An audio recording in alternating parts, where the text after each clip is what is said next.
Winning और losing कभी मायने नहीं रखते हैं। मायने रखती है वो जर्नी, वो यात्रा जिसके थ्रू होकर हम आगे बढ़ते हैं। नमस्कार दोस्तों, मैं रंजीत सिंह खुल्लर, आपका एनएलपी ट्रेनर और लाइफ कोच। सुशांत सिंह राजपूत आज हमारे बीच नहीं रहे और हम इस बात से बहुत ही दुखी हैं। तो दोस्तों, सुशांत सिंह राजपूत ने बहुत सारे सवाल मुझे एज ए एनएलपी ट्रेनर दे दिए हैं और आज कल से ही मैं अपनी ज़िंदगी के अंदर में उन सब पलों को दोबारा से याद करके समझने की कोशिश कर रहा था कि कैसे मेरे हर वर्कशॉप का वो एक हिस्सा बने हुए थे, एक मोटिवेशनल रूप में, और जिनकी मूवीज़ और जिनके लाइफ में जैसा उन्होंने अपने किरदारों को जीने के लिए इतनी स्ट्रगल करी, इन सब को लेके किस तरह से उन्होंने अपने आप को आगे निखारा, बढ़ाया, वो सब मेरे लिए खुद के लिए एक बहुत लाइफ ट्रांसफॉर्मेशन का काम किया। और वैसा ही कई लोगों की ज़िंदगियों के अंदर उन्होंने इस तरह का लाइफ ट्रांसफॉर्मेशन मैंने अपनी वर्कशॉप्स के अंदर होते हुए देखा है। तो दोस्तों, इन सब सवालों के साथ में आज मैं आपके साथ रूबरू हो रहा हूँ। जब मैंने अपना 2010 के अंदर एनएलपी के अंदर अपना करियर देख रहा था और अपनी एक ज़मीन ढूँढने की कोशिश कर रहा था, वहीं पर सुशांत सिंह राजपूत भी 2010-11 के अंदर पवित्र रिश्ते सीरियल में अपने आप को एक अभिनेता के रूप में स्थापित कर रहे थे। और मैं उनसे बहुत प्रभावित था कि जब मैं उनके उस सीरियल के कुछ हिस्से देखता था, तो मुझे लगता था कि एक बहुत ही सिंपल वे में किस तरीके से उन्होंने सजीव कर दिया है उस किरदार को। और मैं कभी सपने में उस समय सोच भी नहीं सकता था कि ऐसा सिंपल और सहज किरदार किस तरीके से एक फास्ट डांस मूव्स के ऊपर में वो डांस करता है और झलक दिखला जा के अंदर अपनी गर्लफ्रेंड के साथ में वो आते हैं और उसमें वो उन डांस परफॉर्मेंसेस को देते हैं। तब मैंने उनके दो अलग-अलग रूप मैंने देखने में आए। पहला रूप जिसके अंदर वो बहुत सहज हैं, सिंपल हैं और एक किरदार की ज़रूरत के हिसाब से अपने आप को बहुत ही कंट्रोल्ड इमोशन के साथ में लेके आए हैं, और दूसरा जहाँ पर कि वो खुल के जी रहे हैं, खुल के नाच रहे हैं, खुल के गा रहे हैं और खुल के वो अपने बॉडी के सब एक्सप्रेशंस को शो कर रहे हैं। वो दोनों किरदार मेरे सामने थे, जहाँ पर वो फाइनल तक पहुँच गए और वहाँ पर फाइनल में भी वो उस ट्रॉफी को नहीं जीत पाए और सेकंड रह गए। उसको भी उन्होंने बहुत सहजता से लिया और अपने आप को ये देखा कि मैं यहाँ तक पहुँच पाया हूँ। ऐसे में आज जब मैं देखता हूँ कि उनका वहाँ सेकंड रहना भी उनकी ज़िंदगी का एक हिस्सा था, उसको भी उन्होंने बहुत सहज तरीके से स्वीकार किया और अपने आप को आगे आने वाले कल के लिए बढ़ाया है। तो वहाँ पे जब मैं उनको देखता हूँ, तो वहाँ मैं इस चीज़ को समझता हूँ कि कैसे हम लोग अपने जीवन के एक्सपीरियंसेस को, जो एनएलपी के अंदर में कहा जाता है कि मैं अपनी लाइफ के खुद के एक्सपीरियंसेस जो होते हैं, उनसे मैं बहुत कुछ सीखता हूँ। तो जहाँ उन्होंने उस चीज़ से देखा होगा, समझा होगा और उस प्लेटफ़ॉर्म पे जाके सेकंड रहे होंगे, ये उनकी खुद की जीवन का ही एक हिस्सा था। क्या उनसे उन्होंने कभी शिक्षा नहीं ले पाए? वहीं पर जब हम आगे उनकी लाइफ के किरदारों में आगे बढ़ते हैं, तो जहाँ उन्होंने एक बहुत ही बढ़िया किरदार एमएस धोनी, जो कि जीवंत किरदार हैं, जिए हैं, आज भी हैं और जिनकी ज़िंदगी के उतार-चढ़ाव हम सब से हमारे सामने होते हुए हमने देखा है और हमने उसको समझा है। उन्होंने तो उनको जिया है।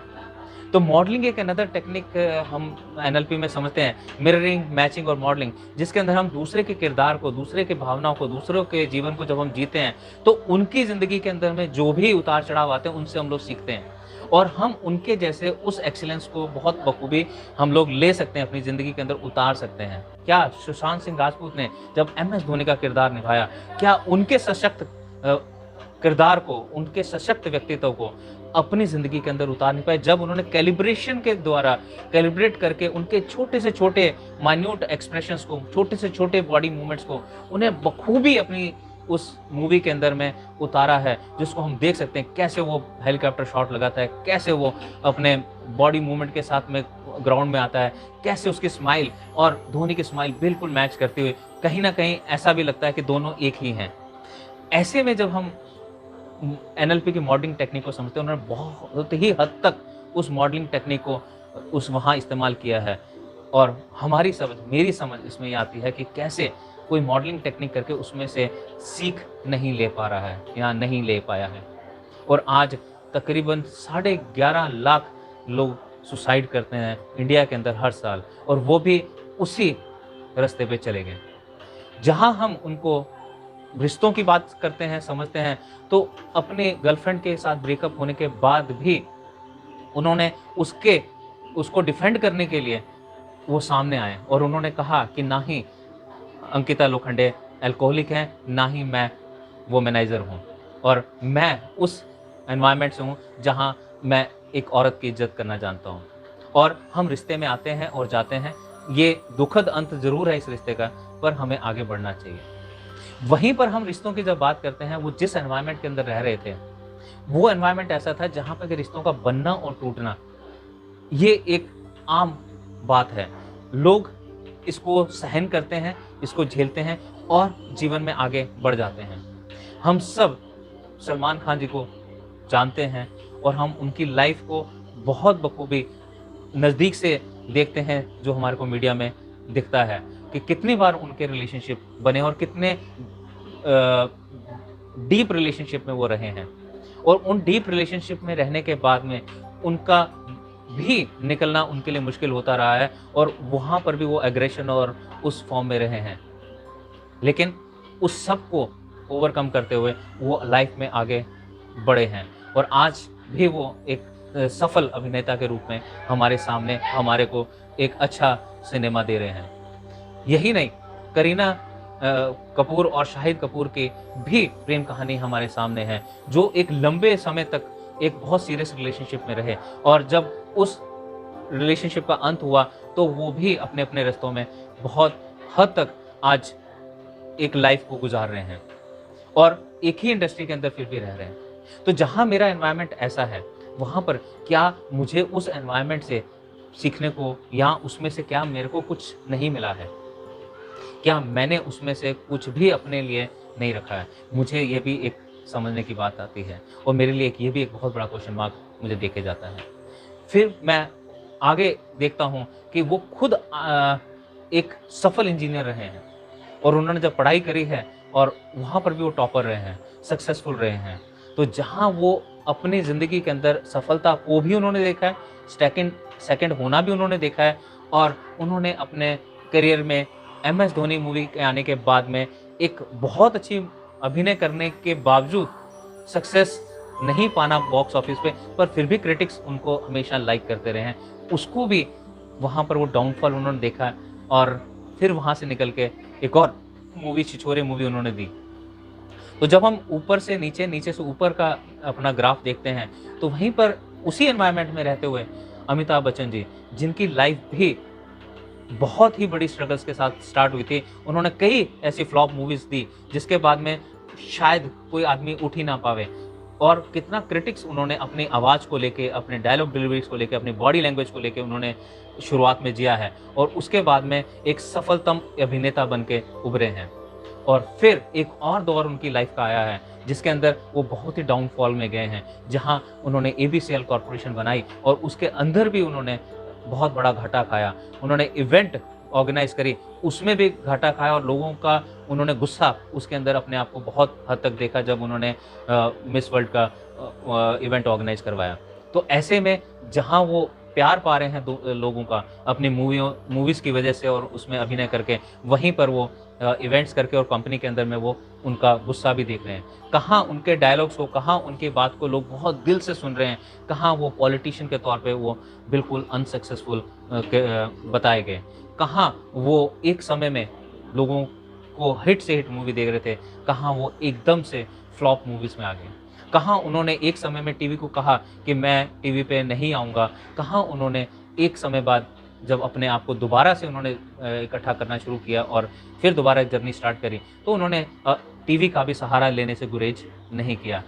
कहाँ वो कई लोगों को इग्नोर भी कर दिया करते थे अपने सफल करियर के अंदर, कहाँ अब उन्होंने उन लोगों को फिर दोबारा कनेक्ट किया और अब उनसे काम मांगकर उन्होंने आगे अपनी ज़िंदगी को, अपने करियर को फिर दोबारा से संवारना शुरू किया। ऐसे व्यक्ति के एनवायरनमेंट में रहकर क्या मुझे कुछ सीखने को नहीं मिला? तो ये भी मुझे देखने की, समझने की ज़रूरत है कि क्यों ऐसा होता है कि हम सेम एनवायरनमेंट में रहकर भी हम उनसे कुछ सीख नहीं पा रहे हैं। हाँ, ये ज़रूर है कि उनका एक एनवायरनमेंट बचपन का रहा है, जो उन्होंने अपने परिवार के साथ गुज़ारा है, जिसमें कई वैल्यूज़, कई बिलीफ उनको उस समय मिले होंगे। शायद उन्हीं बिलीफ्स को आगे कैरी करते हुए आ रहे थे और नए बिलीफ्स उन्होंने कभी भी बनाने की कोशिश नहीं करी। वरना जो डायलॉग उन्होंने छिछोरे मूवी में दिया है कि विनर और लूज़र होना मायने नहीं रखता है। मायने रखता है कि आप ज़िंदगी को कैसे जीते हैं और उसमें से कैसे निकल के आते हैं। इस डायलॉग को बोलते हुए जब हम अपने अंदर झाँक के देखते हैं और उसको अभिनय के अंदर जब उतारते हैं, तो वो हमारे लिए एक बिलीफ को स्ट्रॉन्ग और बनाने के काम में आता है। ऐसा एनवायरनमेंट और बिलीफ को लेके एनएलपी का अपना मानना है। इन सब चीज़ों को मैं अपने एनएलपी वर्कशॉप्स के अंदर मैं बखूबी बताता रहा हूँ और 2010 के अंदर जब मैंने करियर शुरू किया, तब से लेके अब तक मैं उनकी मूवीज़ को और उनको लोगों के सामने रखता रहा हूँ और वहाँ पे लोगों की ज़िंदगियों के अंदर मैंने उसमें असर होता हुआ देखा है। और जब मैं छिछोरे मूवी देखता हूँ, जो उनकी लास्ट मूवी थी, उसके अंदर तो मुझे और भी सवाल उठते हैं कि जहाँ उन्होंने इस चीज़ को अपनी आँखों से होते हुए, बनते हुए देखा है और पढ़ा है उस स्क्रिप्ट को और उस कहानी को, जिसमें लोगों के डीप हैबिट्स, जहाँ पर कि उन्होंने फ़ोन के साथ में एडिक्शन और अल्कोहलिक एडिक्शन या फेलियर के साथ में एडिक्शन और लूज़र रहना एक आदत लोगों ने जहाँ बना दी थी, वहाँ से कैसे निकला जा सकता है। और उसको भी जब मैं देखता हूँ तो वो एक सीक्वल को तौर पे मानता हूँ, एक ऐसी मूवी का जो कि आमिर खान की थ्री इडियट मूवी थी, जिसके अंदर राजू के किरदार में जहाँ वो प्रिंसिपल के प्रेशर में आके आत्महत्या करने की कोशिश करता है और ऊंचाई से छलांग लगा देता है और जहाँ एक बेटा अपने फादर से बात नहीं कर पा रहा है और उनकी जो भी डिस्कशन है उसको वो एक पर्स के अंदर में उनके फोटोग्राफ लेके चलता है और कहता है कि मैं, आप ये नहीं सोचिएगा कि मैं कुछ गलत कदम उठाऊंगा, क्योंकि मैं आपके फ़ोटो अपनी पर्स के अंदर लेके चल रहा हूँ और उसको देखने के बाद में मैं कभी भी ऐसा कदम नहीं उठाऊंगा जिससे कि आपको दुख पहुँचे। तो आपके साथ मैं सिर्फ बात करने आया हूँ। और एक तीसरा किरदार जहाँ पर कि वो अपने हॉस्टल के रूम में खुद को फंदा लगा के सुसाइड कर लेता है, प्रेशर नहीं झेल पाता है। वहाँ सुशांत राजपूत 2 घंटे पहले अपने पिता से बात करते हैं और कुछ समय पहले अपने पिता से बात करते हैं। तो क्या उनको जो उनका किरदार निभाया हुआ छिछोरे में, जिसमें अपने बेटे को वो आईसीयू के अंदर देखते हैं और वहाँ पर वो इतना जीवंत उस किरदार को निभाते हैं कि कितना डिस्कशन अपनी वाइफ, जो कि श्रद्धा कपूर ने वो किरदार निभाया, उसके साथ में वो डिस्कशन करते हैं और अपने दोस्तों को बुलाते हैं और एक डॉक्टर से लड़ के उन लोगों को आईसीयू में वो सारी लाइफ की स्टोरीज़, लाइफ की कहानियाँ वो अपने बेटे को बताते हैं और कहते हैं कि जीतना और विनर होना ही ज़िंदगी नहीं है। तो कितना सशक्त उन्होंने उस अभिनय को किया। तो क्या वो अभिनय करते हुए क्या उनको अपने पिता की पीड़ा के बारे में एहसास नहीं हुआ?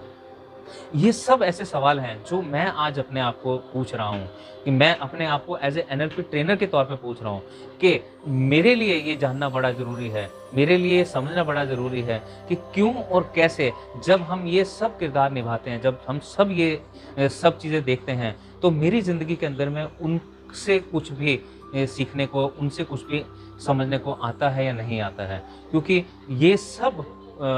मूवीज़ लोगों के ऊपर कितना बड़ा प्रभाव छोड़ती हैं। क्या एक किरदार और एक अभिनय करने वाले के ऊपर कोई प्रभाव नहीं छोड़ता है क्या?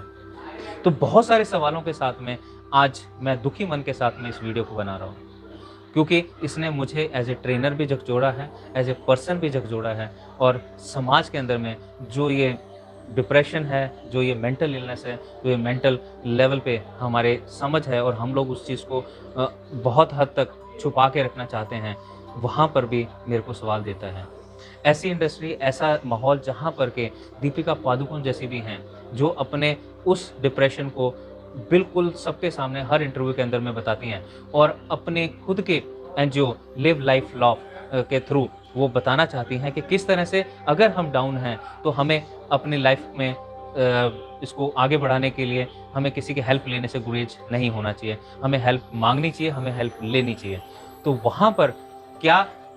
उसी इंडस्ट्री में रहने वाले लोगों तक उनकी पहुँच नहीं थी कि वो उनको वो अपनी सर्विस को ऑफ़र कर सकें।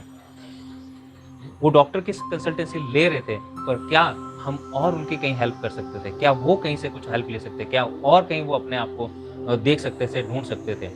ये सब सवाल हमारे सामने हैं। तो जहाँ मैं अपने आप को अपनी एक खुद की ये समझ बनाने की कोशिश कर रहा हूँ, वहाँ मैं समझता हूँ कि मैं आपसे भी ये मदद ले सकता हूँ कि आप भी मुझे